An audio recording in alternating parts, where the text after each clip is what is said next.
to the lab. And so here you have to enter the password that the player was supposed to remember to activate the computer. So let's just say, for example, they put in something random. It'll tell you got it wrong. And then it'll let you try again. So if you remember, the password was protocol, or reboot protocol, but it will take protocol as well.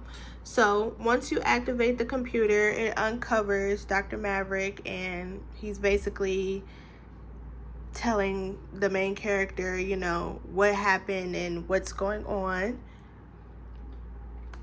After that, it leads you to asking more questions.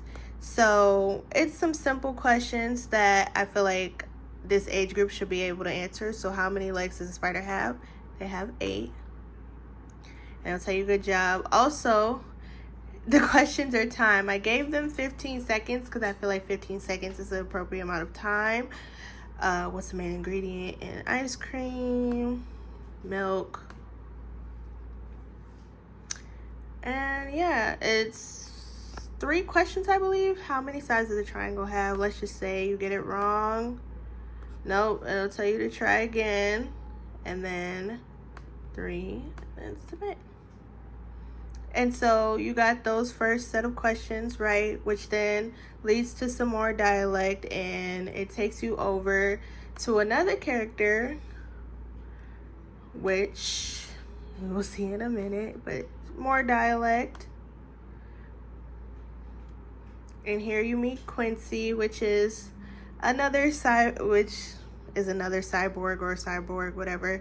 And here's some dialect between them, or a conversation between them, really. I'm not gonna read all of it. So here you have to pick more, you have to answer more questions.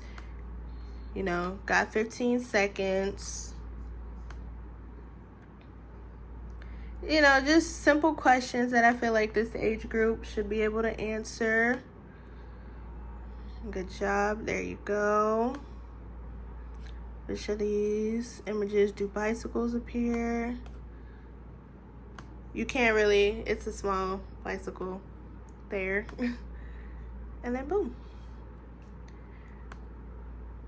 So here's another conversation between the main character and Quincy, which is another character. He explains a lot. He explains that the main character is actually a cyborg like him, and that she needs to be restarted.